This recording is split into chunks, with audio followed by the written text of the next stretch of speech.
Bonjour à toutes et bonjour à tous et bienvenue à ce 45e webinaire de Parlons RH. Je suis Thomas Chardin, le dirigeant de Parlons RH. Ce webinaire a pour thème comment booster le ROI de votre plan de formation grâce à la pédagogie par projet. J'ai le plaisir de recevoir une experte de cette thématique ce matin pour partager ce sujet avec vous en la personne de Charlène Friand, directrice de l'ingénierie pédagogique chez Open Classroom. Bonjour Charlène. Bonjour Thomas. Merci beaucoup d'être là avec nous ce matin pour parler de ce sujet et merci à tous. Je sais que vous êtes très nombreux, avez été très nombreux à être inscrits et très nombreux en termes de participants. Voilà l'ordre du jour de notre webinaire. La première question que j'adresserai à Charlène est de quoi va-t-on parler? Qu'est-ce que la pédagogie par projet, peut-être par extension, qu'est-ce que ça n'est pas? La deuxième question, c'est en quoi est-ce utile pour moi, professionnel RH, professionnel du recrutement? Quel est le bénéfice que je peux en tirer ou en attendre? Et puis, bien sûr, une fois qu'on aura compris ce que c'était et quel est l'intérêt d'y aller, comment mettre en place cette dynamique pédagogique? Je ne sais pas si j'utilise les bons termes, justement, tu nous le diras dans quelques instants. C'est parfait pour l'instant. Voilà, alors n'hésitez pas à poser vos questions durant tout le webinaire. Charlène est là pour vous, hein, donc n'hésitez pas à faire vos retours d'expérience et à la questionner, à la challenger parfois. Vous avez la boîte de chat qui est faite pour ça. Vous pourrez télécharger la présentation à l'issue du webinaire. Vous pourrez évaluer le webinaire et on est très attentif à l'ensemble de vos évaluations. Et vous pouvez aussi surtout mettre un certain nombre de commentaires sur ce qui vous a plu, ce qui vous a moins plu, ce qui vous a manqué, ce que vous aimeriez voir dans les webinaires Parlons RH. Là, encore une fois, on les lit avec beaucoup d'attention, on essaye systématiquement d'y répondre. Plus je parle, plus j'ai mon masque qui tombe. Et voilà, ça, on commence à être un petit peu habitué, mais ça reste toujours très dérangeant. Et on a le plaisir, nous, d'être en présentiel, et je peux vous assurer que ça fait du bien. On a pu prendre un café ce matin et même manger des chouquettes. Et donc, c'est particulièrement plaisant et on a voulu garder cet aspect un petit peu relationnel pour être face à vous. Avant de commencer sur cette première question qui est la pédagogie par projet, c'est quoi? Est-ce que tu peux, Charlène, te présenter à notre audience et présenter un petit peu Open Classroom, s'il te plaît? Bien sûr. Alors, moi, c'est Charlène. Je suis directrice de l'ingénierie pédagogique chez Open Classroom. Ça veut dire qu'en gros, je m'occupe de tout l'aspect conception de nos contenus de formation. Et pour ça, je ne suis pas toute seule. J'ai une grande équipe avec beaucoup d'ingénieurs pédagogiques qui créent avec des experts métiers tous les contenus, les cours, les parcours, etc., qui sont sur la plateforme. Et puis, avant ça, moi, j'étais prof dans l'éducation nationale au lycée. Et donc, j'ai un petit peu ce petit piquant pédagogique Un petit peu beaucoup. dont on va parler. Et puis, pour parler d'Open Classroom, Open Classroom, c'est une école en 100% en ligne qui forme aux compétences de demain, en particulier les compétences numériques pour lesquelles il n'y a pas assez de gens formés, pour lesquelles il y a beaucoup de besoins. On forme aujourd'hui plus de 2 millions d'utilisateurs par mois dans le monde entier, en français et en anglais. Et on propose des formations qui sont plus ou moins longues, des formations diplômantes reconnues par l'État, avec un système de mentorat et, je crois qu'on va un tout petit peu en parler, un système de pédagogie par projet. C'est que dans l'IT, Open Classroom, vous formez que dans l'IT au sens très large du terme? Au sens large du terme, c'est-à-dire qu'on forme au métier du code, au métier de l'IT, de la data, mais aussi à tous les métiers qui ont été fortement transformés par le numérique, comme le marketing, les RH. On forme au métier de la paix, par exemple. On en parlait tout à l'heure. Donc, c'est bien plus large, en fait, que l'IT. C'est l'IT vraiment au sens large. Et on évoquait aussi, je me permets de te poser la question, même si je connais la réponse, mais en fait, vous ne formez pas qu'aux hard skills technologiques, hein. Non, bien sûr. Pour nous, une formation, elle a du sens quand on englobe ce qu'on appelle les savoirs, les savoir-faire et les savoir-être. Et nous, on tient beaucoup à former des collaborateurs qui puissent être efficaces le premier jour dans leur entreprise sur tous ces aspects-là. Et on pourra en reparler, mais ça me paraît extrêmement primordial aujourd'hui. Alors, trois petites questions ou deux sur Open Classroom pour qu'on sache bien à qui on a affaire. On l'évoquait aussi au moment des chouquettes. Le Open Classroom, c'est une entreprise à mission. Est-ce que tu peux nous en dire deux mots? Eh oui, c'est une entreprise à mission au sens de la loi Pacte. On a été une des premières en France. Ça veut dire qu'on a une mission. Cette mission, c'est rendre l'éducation accessible.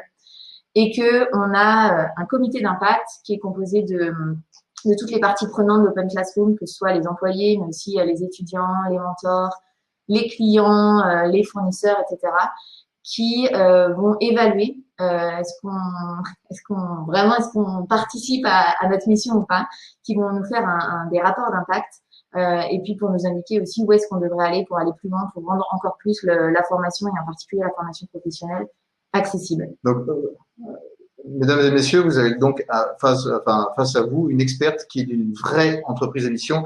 J'en profite pour vous parler 2 secondes, vous citer même plus que vous en parlez. 2 secondes, le titre en fait d'entreprise et carrière de cette semaine, c'est l'entreprise à mission, un atout pour les RH. Donc Open Classroom a doublement cet atout puisqu'il traite des RH, traite de la formation, on va le voir, et en plus c'est une entreprise à mission. Et je crois qu'en plus la création de l'entreprise a quelque chose de particulier. En plus d'être une entreprise à mission, est-ce que tu peux nous dire, allez, en 20 secondes, pour rentrer vite dans le sujet après, en 20 secondes, quelle est l'origine, la genèse de cette entreprise? Eh oui, la jeunesse, c'est un cadeau de Noël de Mathieu Nemra, qui est le cofondateur, qui à l'époque a 11 ans et qui veut apprendre à coder, apprendre à faire un site internet et qui ne trouve dans les librairies que des bouquins qui sont pas très accessibles, justement, parce qu'ils sont destinés aux professionnels, etc. Donc, il décide quand même de s'en faire offrir un et de créer un site internet et il se dit, bon, bah, le thème est tout trouvé, je vais créer un site internet sur apprendre à créer un site internet de façon accessible et de zéro. Et ça s'est appelé le site du zéro. Ça a eu un succès incroyable et par la suite il s'est allié, si on peut dire, avec Pierre Dubuc qui avait 13 ans à l'époque et donc ils ont monté ce site qui a généré une communauté énorme de gens qui étaient là pour partager tout simplement leur savoir technique sur le monde du développement et c'est devenu quelques dizaines d'années plus tard, on peut le dire maintenant, Open Classrooms, voilà. Plusieurs dizaines même, ça fait plus de 20 ans. Voilà, une belle histoire d'entreprise. C'était un vrai storytelling bien authentique avec 2 entrepreneurs de 11 et 13 ans qui ont une vision du marché et qui la déploient et ça devient Open Classroom. Pour retomber sur une dernière question business, là plus business que la mission, que la genèse, vous adressez quel type d'entreprise, quelle taille d'entreprise? Alors tout secteur d'activité, on a vu que vous adressez l'IT au sens très large du terme, hein, y compris dans ces champs d'application. C'est quoi l'entreprise cible? Alors, on arrive en fait à toucher tout type d'entreprise, tout simplement parce que en étant 100% en ligne et avec nos modalités pédagogiques, on arrive à former massivement si besoin. Donc, pour des grosses boîtes, on arrive à former plusieurs milliers de collaborateurs sur des nouveaux métiers. Et on arrive aussi, justement par pareil, le 100% en ligne, à être extrêmement précis, flexible et à s'adapter aux besoins des plus petites boîtes. Et donc, on a des clients qui sont des TPE, des PME, vraiment des toutes petites boîtes qui veulent prendre un alternant avec des modalités spécifiques, qui veulent former leurs collaborateurs sur quelques cours, quelques compétences cibles. Et on arrive vraiment à répondre à ce besoin, en fait. Bon, vraiment de la TPO au grand groupe. Je voudrais pas qu'on reste trop longtemps sur ce sujet-là. Je poserai la question de l'accessibilité économique peut-être plus tard si on en a l'occasion. Alors pour commencer ce webinaire, même si on a déjà bien initié, la première question que j'évoquais tout à l'heure, la pédagogie par projet, c'est quoi? Alors le principe, c'est que les apprenants vont réaliser un projet professionnalisant. Donc c'est-à-dire qu'ils vont devoir créer une production concrète qu'ils vont devoir présenter et introduire. Et en fait, le principe de cela, et pourquoi est-ce que c'est vraiment performant, c'est qu'on va vraiment reproduire la complexité du monde professionnel. Et donc, en fait, on va leur donner des éléments issus du monde professionnel. Donc, quand je dis éléments, ça peut être des mails, des briefs, des comptes rendus de réunions, des spécifications, si on parle plus technique, fonctionnel ou autre, etc. Et donc, en fait, ça va à partir de tous ces éléments, l'apprenant, il va devoir réaliser son projet.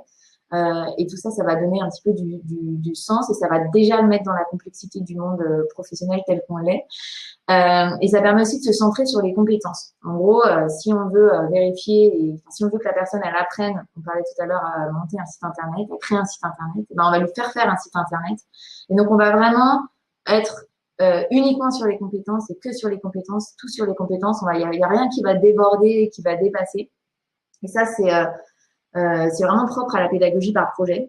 Et c'est dans la grande famille, en gros, de la pédagogie active. C'est une pédagogie qui fonctionne très bien parce que on dit en anglais learning by doing. En gros, l'apprenant va pouvoir apprendre tout en faisant sur son chemin, en étant actif dans son apprentissage. Et je pense que c'est extrêmement adapté à la formation professionnelle puisque c'est notre sujet. Ouais, justement, le sujet, c'est comment booster le ROI de votre plan de formation avec la pédagogie par projet. Le ROI, là, on n'en a pas parlé. Tu peux nous en dire deux mots? C'est quoi le ROI dans le cadre de la formation? C'est quoi le gain attendu? Est-ce qu'on peut en parler un petit peu? Ouais, alors on va parler très en détail pour savoir justement comment en tirer les bénéfices plus précis tout à l'heure. Mais ce qu'on peut déjà poser maintenant, c'est que le ROI, donc le retour sur investissement, en fait, on parle de ROI de formation comme on parle de ROI de n'importe quoi d'autre. C'est-à-dire qu'on va prendre tout ce que va coûter la formation à l'entreprise et ce qu'elle va lui rapporter. Et là, on va essayer, et c'est là que c'est un peu particulier pour la formation, d'être très précis et d'arriver à cibler tout ce qu'apporte la formation à l'entreprise. Bien sûr, il n'y a pas que la montée en compétences, ça va vraiment être très large. Donc, on va essayer de faire ce calcul-là pour montrer à quel point c'est important, puisque je vous l'annonce dès maintenant, ça vaut le coup. Fin du teasing. Juste pour être sûr d'avoir bien compris la notion de pédagogie par projet, c'est en fait j'allais dire contextualisant. En tout cas, c'est contextuel pour remettre en exergue la complexité éventuelle du monde professionnel, donc contextuel au sens applicable, je ne sais pas quel est le mot, contextuel, complexe, ça redonne du sens et on évalue les compétences. Tu disais, ça déborde pas, c'est ça? Et, non mais, oui, j'aime bien ça. Mais qu'est-ce qui pourrait déborder? Ce qui pourrait déborder, c'est que quand j'ai été prof, je sais, voilà, je connais plein de choses, je suis super contente et je me laisse déborder par mon savoir et je balance plein de choses à des apprenants qui, en gros, doivent gérer cette espèce de masse. La pédagogie par projet, c'est simple, hein, les apprenants doivent faire le projet et point. Donc, en gros, c'est eux qui vont se saisir du savoir dont ils ont besoin à un moment M pour réaliser le projet et du coup, ils vont pas être noyés sous plein d'informations qu'ils vont devoir trier, etc. C'est eux-mêmes qui vont aller chercher ce dont ils ont besoin. C'est focus et, comment dire, et actif, en tout cas acteur. Hein. Acteur et focus, ouais. Et focus, c'est très important quand on parle de formation. Du coup, le temps de formation va être le plus réduit possible par rapport à l'acquisition des compétences nécessaires. Ok, très bien. Alors, on va poursuivre par la deuxième question, mais avant, vous pouvez, n'hésitez pas à poser vos questions. Hein. Encore une fois, Charlène est là pour y répondre. Je regarde vite fait. Vous pouvez utiliser la boîte de chat aussi pour vous présenter à tous et préciser votre fonction. Hein. On est tous là ensemble sur cette thématique-là. Donc là, j'ai beaucoup de bonjour. Et ben, rebonjour à tous. Bonjour à tous. Je redescends tout ça. Bon, pour l'instant, je ne vois pas de questions, mais n'hésitez pas, encore une fois, à les poser et on essaiera vraiment de toutes y répondre. Deuxième question, on a compris ce que c'était que l'ingénierie par projet, en fait, j'espère. Quel bénéfice, moi, professionnel des RH, professionnel de la formation, je vais pouvoir tirer de ce dispositif pédagogique particulier? Alors, beaucoup d'avantages qu'on va essayer de là, il va falloir concrétiser le teaser. Hein. D'accord. Alors, le premier, c'est la qualité professionnelle du dispositif pédagogique. En fait, une des choses les plus complexes quand on apprend quelque chose, c'est ce qu'on appelle en pédagogie la transférabilité. Donc, en gros, le fait de pouvoir, une fois qu'on a appris dans un contexte particulier, pouvoir l'adapter au contexte, et là, on parle en particulier du contexte de l'entreprise dans laquelle exerce le collaborateur. Donc l'appliquer dans un autre contexte. Et en fait, la pédagogie par projet, parce qu'en fait, c'est pas des exercices très simples, très réduits avec une question, 3 réponses possibles, parce qu'en fait, on a mis l'apprenant dans ce contexte-là. Et ben, la pédagogie par projet, elle est extrêmement adaptée pour assurer cette transférabilité. Et en fait, un collaborateur qui a appris grâce à la pédagogie par projet, il va pouvoir tout de suite voir comment appliquer dans son métier aujourd'hui et un autre contexte professionnel ce qu'il a appris parce qu'il aura déjà interagi dans ce monde complexe. Donc ça, c'est vraiment le premier aspect. Le deuxième aspect, et je pense qu'on pourra en parler longuement, c'est assurer l'engagement et la participation des collaborateurs. Quand on parle d'engagement, on parle en gros de motivation des participants pour apprendre, et la motivation, elle vient franchement d'une chose en particulier qui est le sens qu'on donne à ce qu'on fait.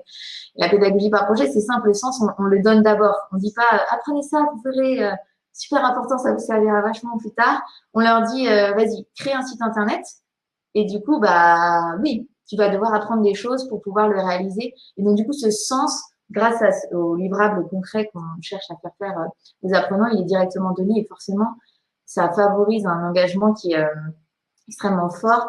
Et nous, on a de nombreux exemples de formations qu'on a fait avec des clients où on a tout simplement 100% de gens qui sont allés jusqu'au bout alors que ça peut durer plusieurs mois parce qu'on a cet engagement qui est permis. Et du point de vue de la formation, le dernier avantage, c'est l'acquisition à long terme des compétences. En gros, vous êtes peut-être tous allés à l'école, et donc quand vous aviez 10 sur 20, c'était bien, vous pouviez passer dans la classe supérieure. 10 sur 20, ça veut quand même dire qu'on est passé à côté d'un paquet de choses.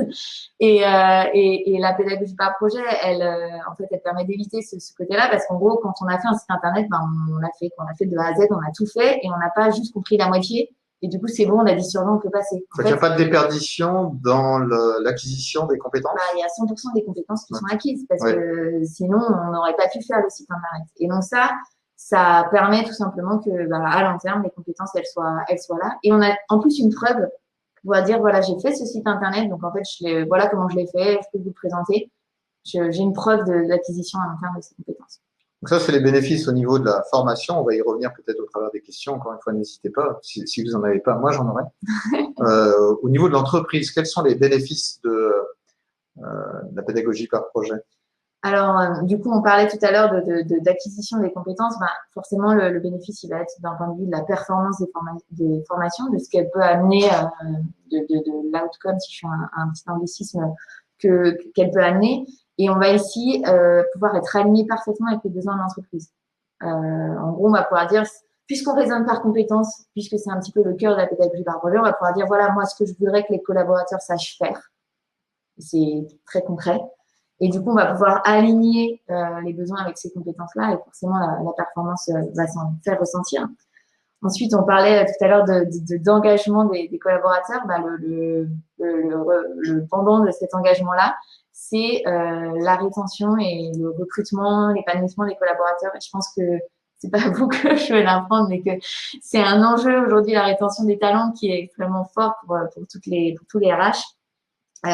Et en fait, en augmentant la motivation, et ben forcément, on va développer la marque employeur, on va pouvoir proposer des formations efficaces, concrètes aux employés. Et ça, je pense qu'ils vous en seront reconnaissants. Et puis enfin, et là, on va faire un petit peu le lien avec le ROI, mais on va avoir un impact business tout simplement à long terme avec ce que je disais tout à l'heure, les savoirs, les savoir-faire et les savoir-être qui vont être acquis par les employés, la marque employeur qui va se développer. Donc, on va pouvoir mesurer concrètement les impacts business des formations. Je balaye un peu tout vite, mais n'hésitez pas si vous avez des questions. Alors, en fait, si vous n'en avez pas, moi, je vais en avoir. Donc là, on est dans la déclinaison du teasing. Ouais, j'ai noté plein de bénéfices. Ouais. La transférabilité, ou j'utilisais un autre mot un peu barbare, l'applicabilité. En fait, c'est pour le bénéfice de la formation. Le fait que la formation, et il est bon de le rappeler, il faut avoir envie d'avoir envie, en fait, d'avoir envie d'apprendre. Si on n'a pas envie, je sais plus qui parlait d'érotisation de la formation. En fait, si on ne donne pas envie aux collaborateurs, ou si la formation intrinsèquement ne donne pas envie, s'il n'y a pas de sens, bah, c'est sûr que c'est pas engageant. Donc, c'est le fait d'être motivé. Il y a la notion de complétude et de temporalité. On est sur une temporalité longue et en plus, c'est complet. Et puis là, on vient d'évoquer l'alignement, la rétention, la formation comme levier d'efficacité de la marque employeur, et bien sûr, le fait de pouvoir mesurer. Voilà, ça fait beaucoup de choses, tout ça, en fait. Mais tout à fait. Est-ce que tu as des chiffres qui permettent de traduire ces nombreux bénéfices en réalité plus quantifiable, en fait? Oui, bien sûr. Bah, il y a beaucoup d'études qui ont été faites sur le retour sur investissement que permet la formation. Il y a une étude de Guide d'éducation qui dit qu'en gros, pour $1 investi dans la formation, le retour sur investissement, il est de $2,44. Donc, ça va, on peut dire que c'est un bon ROI. Et en guide de formation, guide d'éducation. Guide d'éducation, exactement. Et en particulier, il montre que, par exemple, on a 93% de rétention chez les collaborateurs qui bénéficient de ces formations, contre 56% pour les autres. On a 20% en moyenne de candidatures en plus. Enfin voilà, il y a tout ce que j'évoquais autour de la marque employeur qui joue énormément. Voilà, pour ces quelques chiffres. Très bien. Et en fait, ça reprend quelques questions, mais on les prendra une par une. est-ce que tous ces bénéfices-là sont pas ceux qu'on retrouve traditionnellement dans la formation au sens large? C'est-à-dire, Mm, mm. mais oui, la formation, elle a pour but d'améliorer les compétences. Oui, la formation, elle a pour but d'être applicable, de développer le savoir, le savoir-être, le savoir-faire.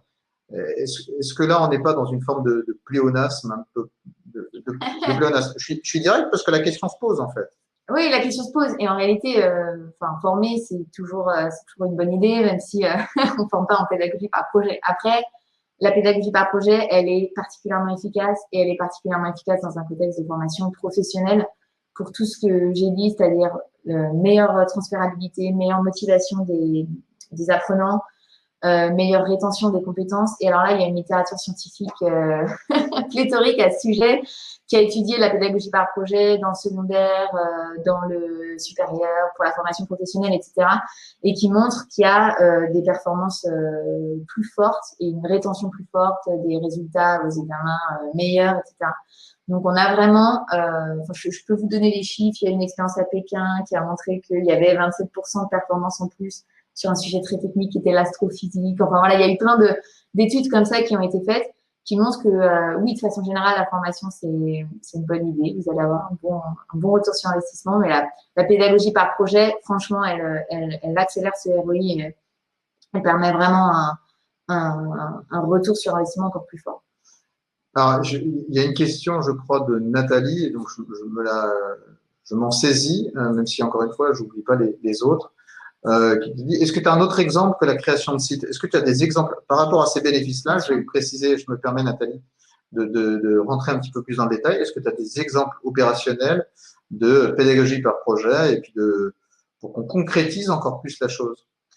Oui, bien sûr. En gros, alors je vais du coup prendre un sujet peut-être moins technique, mais nous, on forme au marketing digital. Et donc, on va demander à nos apprenants de réaliser un plan marketing, de réaliser des actions marketing. Donc, tout ça, en fait, ça va être des projets qui vont devoir réaliser les uns à la suite des autres pour pouvoir acquérir les compétences.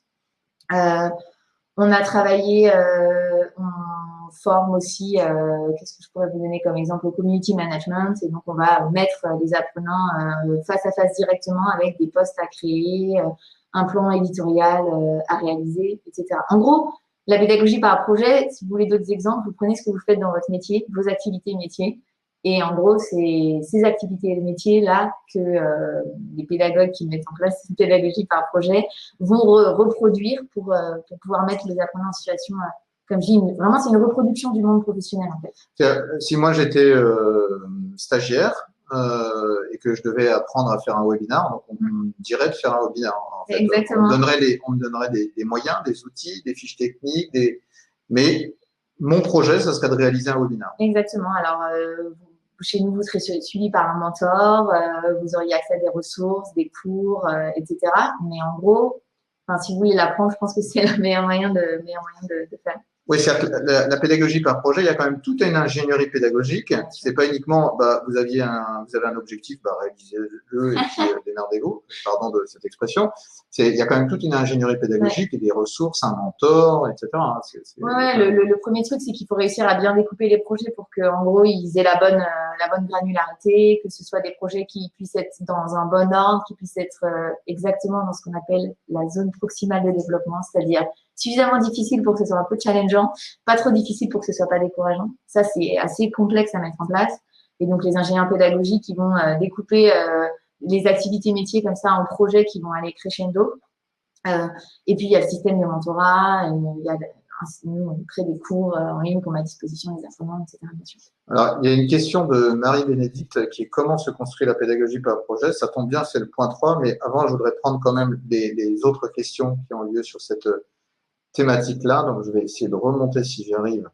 J'ai toujours un problème avec ma petite souris. Voilà, c'est bon, j'étais tout en haut. Narzel te pose la question, je n'ai pas saisi le principe de la pédagogie par projet. Est-ce que tu peux nous redonner une forme de définition ou le principe de la pédagogie par projet? La pédagogie par projet, c'est en gros laisser les apprenants apprendre par une production concrète. Donc, on leur demande de réaliser une production. On a à leur disposition des ressources et ça va être ça la pédagogie par projet. C'est ça qu'on appelle le projet, c'est cette production de livrables qu'on attend d'eux. et qui va les obliger à apprendre, tout simplement, à s'organiser et à apprendre. On va prendre toutes les questions. N'hésitez pas à continuer vos questions si la réponse est pas suffisante à vos yeux. Hein. On va continuer le webinaire et de toute façon, on continuera à prendre les autres questions. Hervé, quelle est la durée moyenne d'une formation par projet pour qu'elle soit efficace?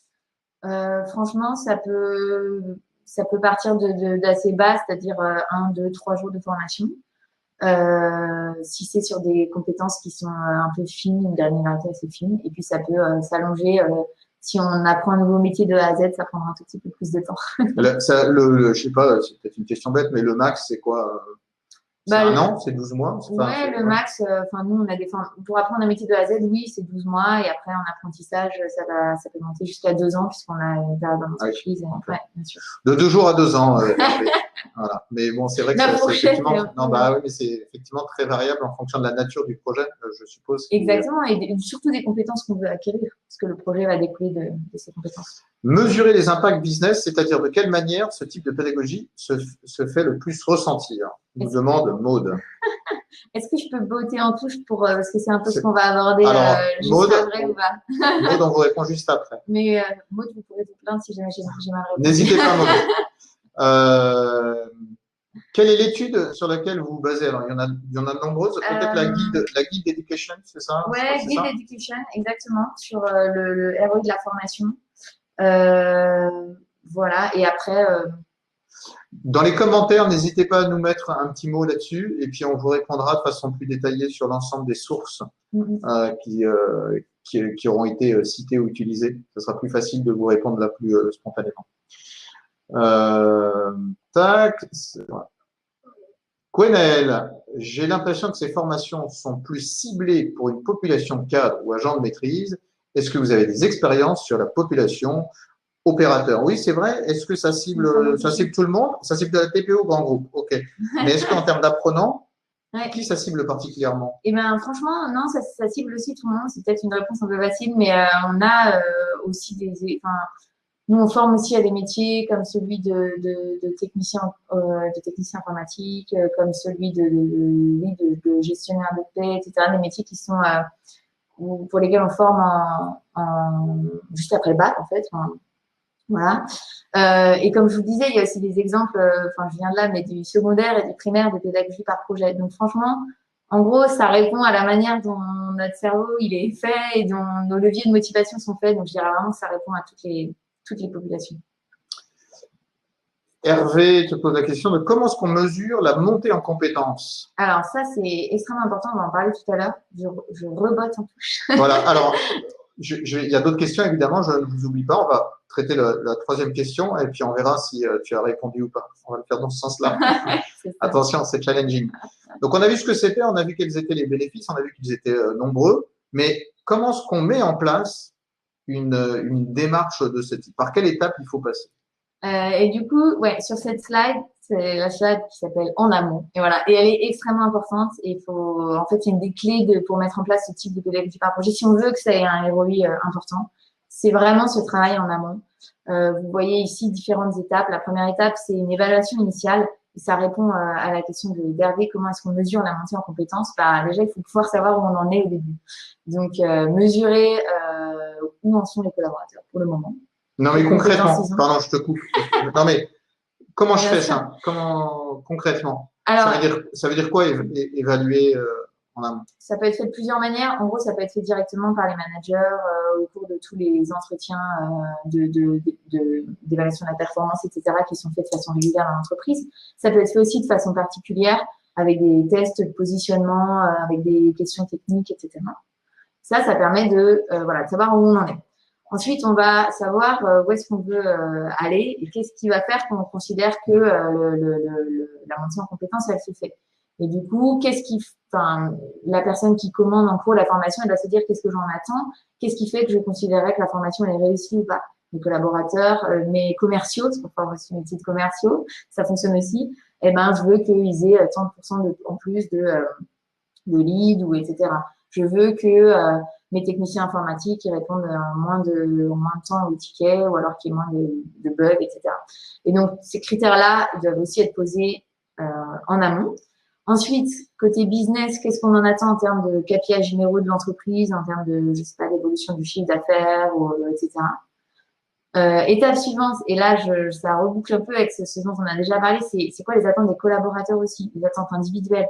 Parce que quand on parle, encore une fois, de marque employeur, de rétention des talents, etc., il va falloir absolument s'intéresser à ces attentes-là.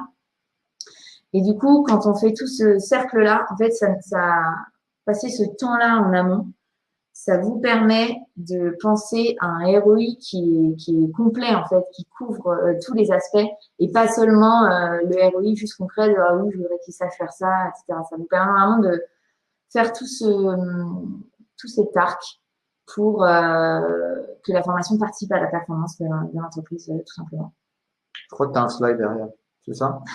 Ouais. C'est là, il faut que je clique. Ouais, il faut cliquer. Voilà. Ah, c'est placé. Voilà. Oui, pourquoi? Parce que du coup, vous me dites oui, c'est global, il faut définir les attentes, etc. Quand on veut des chiffres plus précis, des mesures précises, ici, le distanciel, et c'est pour ça qu'on a mis ça ici, permet vraiment de suivre des KPI qui interviennent à toutes les étapes, en fait, qui sont posées extrêmement claires et auxquelles l'employeur a accès. Parce que puisque ton apprentissage il se fait sur la plateforme, et ben en fait on le voit tout simplement, il les trace. Et du coup, on va pouvoir mesurer et suivre toutes ces petites briques qu'on a vues. Et pour ça, du coup, je fais référence à un modèle connu dans le monde de la formation, qui est le modèle de Kirkpatrick, qui permet de mesurer à différents degrés l'efficacité, le ROI justement de la formation.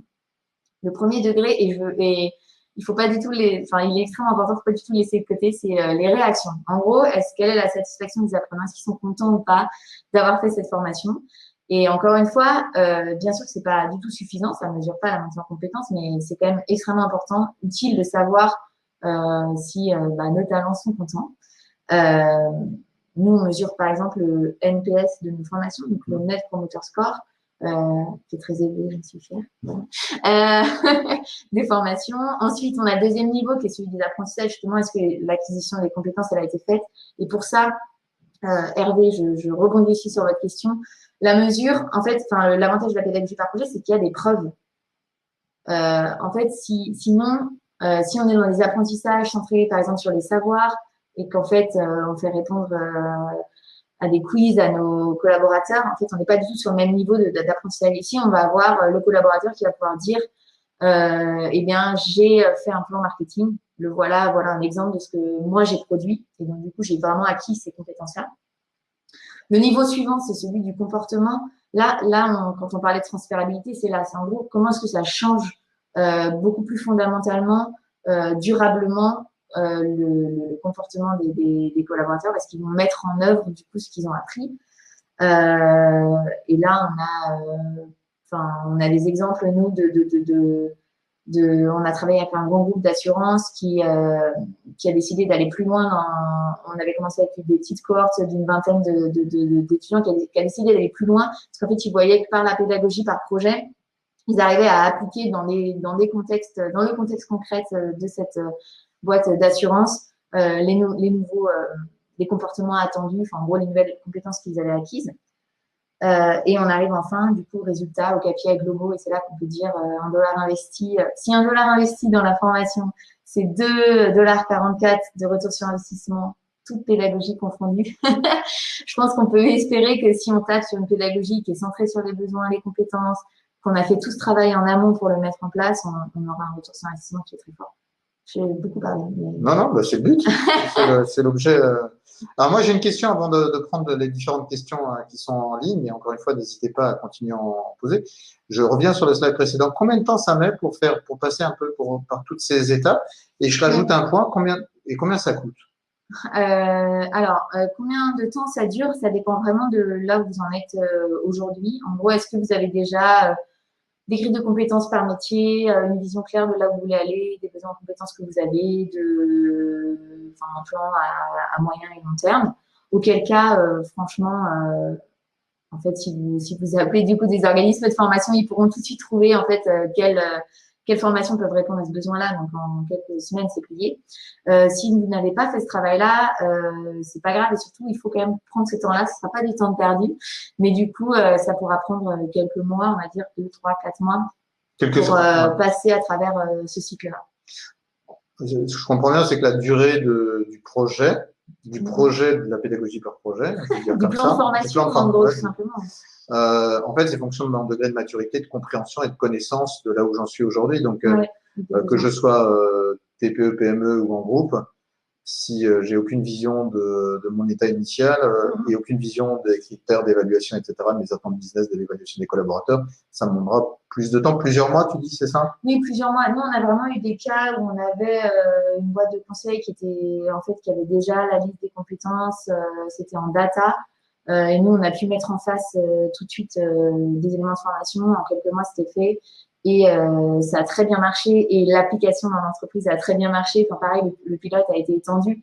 Parce qu'en fait, du coup, on arrive à cibler la formation et en 3 mois, on a pu former des collaborateurs sur les besoins précis de l'entreprise.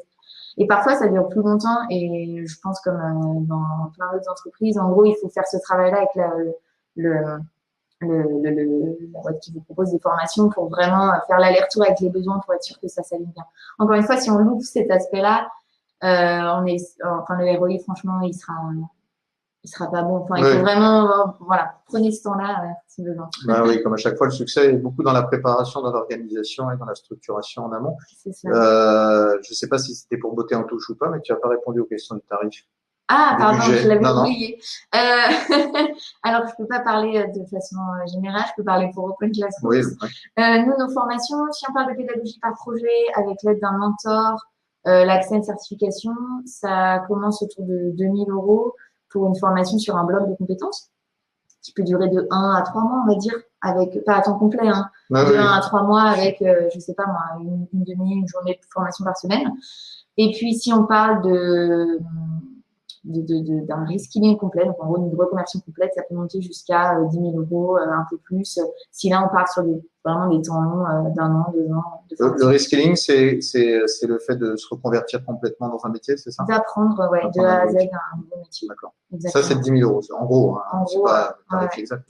Bon, donc 2 000 € qui restent accessibles à 10 000 € pour des projets beaucoup plus ambitieux. Bien sûr. Okay. Sachant que tout ça, ça se combine avec le financement par le CPF de l'employé, l'abondement employeur. Enfin, il y a plein de moyens de financement. L'apprentissage, qu'on prône beaucoup. Voilà. D'accord, donc il y a aussi des pistes de financement importantes. Alors maintenant, on va prendre les questions, justement. Hervé, qui te pose la question. Par contre, je vais te demander des réponses assez courtes. D'accord, je suis trop bavard, c'est ça?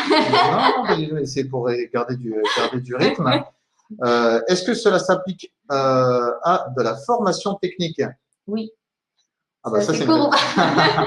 Oui, ça s'applique à de la formation technique également. En fait, ce que je trouve très intéressant, c'est que ça s'adresse en fait, le scope est très large. Ouais, c'est hard skills, soft skills, compétences techniques. Ça peut être c'est une méthodologie. Si j'arrive à cliquer, voilà, Maud, la pédagogie par projet ne fonctionne que par auto-formation. Je ne vois pas comment peut intervenir, le formateur dans la formation. C'est vrai qu'il y a une ingénierie pédagogique où on est dans effectivement de l'auto-apprentissage. Quel est le rôle du formateur maintenant? Alors, le rôle du formateur, il est primordial parce que pour être honnête, l'apprenant, il est un tout petit peu perdu, hein, on le met face à ces éléments-là. Donc, en fait, le rôle du formateur, chez nous, du mentor, ça va être vraiment d'aider l'étudiant à découper le projet en petites étapes, à relire ses travaux intermédiaires pour le corriger, l'aider, à lui donner des conseils, à le débloquer techniquement sur des aspects.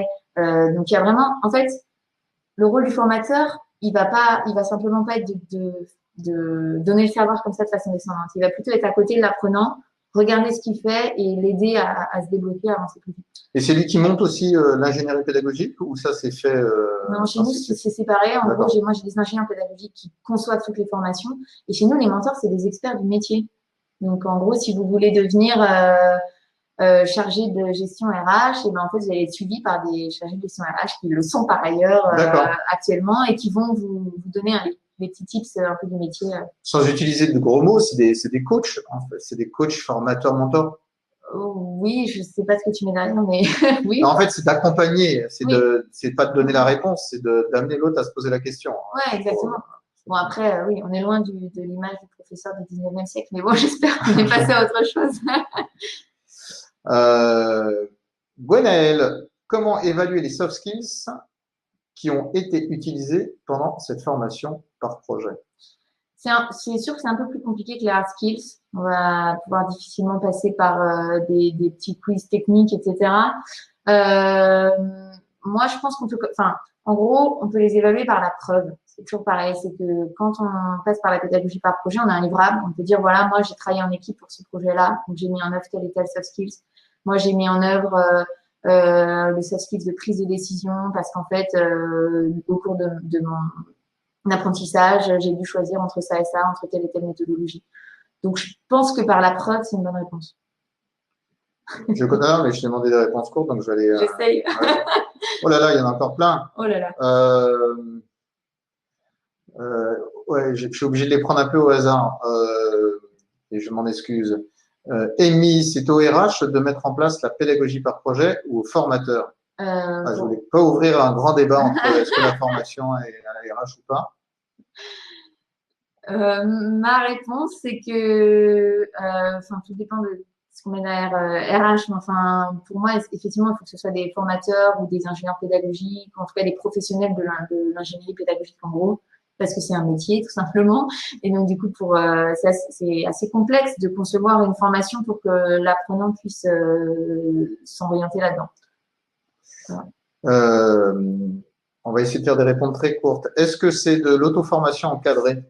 Je pense qu'on y a répondu Ouais. tout à l'heure en disant qu'il y avait un aspect auto-formation, mais il y a clairement le besoin d'un formateur. Ouais. Et d'encadrement et bien de sûr. dynamique pédagogique. Ouais. Formez-vous, vous, en tant que spécialiste de la pédagogie par projet, à la pédagogie par projet? Oui. On forme, on a un diplôme d'ingénieur pédagogique. On forme au métier d'ingénieur pédagogique. Donc, vous avez des modules, des diplômes, etc. Voilà. Sur des formations commerciales et produits, comment ça se traduit cette démarche? Je dirais de la même manière que pour les autres formations, c'est-à-dire que pour les formations commerciales, enfin de commerciaux, je comprends la question comme ça. Bon, on a des modules qui vont être alors centrés sur la prospection, centrés sur la vente, la négociation, etc. Et donc avec des projets pareils à réaliser. Bah, écoutez, on a presque traité toutes les autres questions. Les autres, on est un peu pris par le temps. Puis j'ai encore moi, deux questions à ton attention. Ah bon, on termine toujours les webinaires Parlons RH par ces deux questions. Quel est ton coup de com' et ton coup de cœur? Ah oui, alors mon coup de com', ça reboucle un peu la boucle avec ce qu'on disait au début sur l'entreprise à impact, c'est que Open Classroom s'est rentré au board d'impact de la French Tech. Le board d'impact, c'est quoi? C'est un board qui est chargé de travailler sur les sujets de diversité et d'inclusion dans la tech française. Et donc de formuler des propositions concrètes, de les suivre, de pouvoir faire des échanges de pratiques. Et on en est assez fiers, assez contents parce que c'est quelque chose qui nous tient beaucoup à cœur. Je pense que du coup, vous l'aurez compris. Ouais, c'est une vraie entreprise à mission. Et je précise que c'est en plus du Next 40 dans lequel vous êtes depuis 2 ans. Exactement. Donc il y a de quoi être fier, effectivement. Et ton coup de cœur? Mais voilà, en fait, mon coup de cœur. Mais non, mais on va plus au cinéma et on va plus voir des pièces de théâtre ni rien. Donc, du coup, je suis revenue aux bases, aux origines et j'ai relu il y a pas longtemps Harry Potter et je voulais un petit peu faire le lien avec la pédagogie de Poudlard qui est très descendante et finalement ce que Harry arrive à faire le mieux en défense contre les forces du mal, c'est parce qu'il a une motivation intrinsèque de battre celui dont on n'a pas prononcé le nom et que du coup, voilà, on le met face au projet à réaliser, quoi. Donc voilà, il faut le learning by doing, presque, Exactement, et en évitant les vieux schémas. Merci à toutes et tous de nous avoir suivis. Merci infiniment, Charlène, de nous avoir fait ton retour et présenter ton expertise sur le sujet. 45 minutes, c'est toujours trop court. On sort des webinaires Parlons RH avec une légère frustration. Alors, c'est pas volontaire, mais si on vous annonçait 2 heures de webinaire, vous seriez moins nombreux. Et pourtant, le thème s'y prête et l'expertise aussi. Merci beaucoup de ces explications, de cette pédagogie sur la pédagogie. C'est toujours très, très, très appréciable. Pour ma part, je vous donne rendez-vous pour le prochain webinaire Parlons RH qui aura lieu le 16 mars sur une thématique qui est toute différente, mais pour laquelle il y a aussi, pour les professionnels RH, une forme d'envie, de motivation et même de fierté. Je parlais de fierté d'entreprise, de fierté d'exercer ce métier. Je parle du métier de la paye et ça sera avec la société SD Works et le directeur général France, Jean-Marie Mosiconacci, le 16 mars à 11 heures. Merci beaucoup, merci à toutes et à Merci à tous tous. et à très bientôt.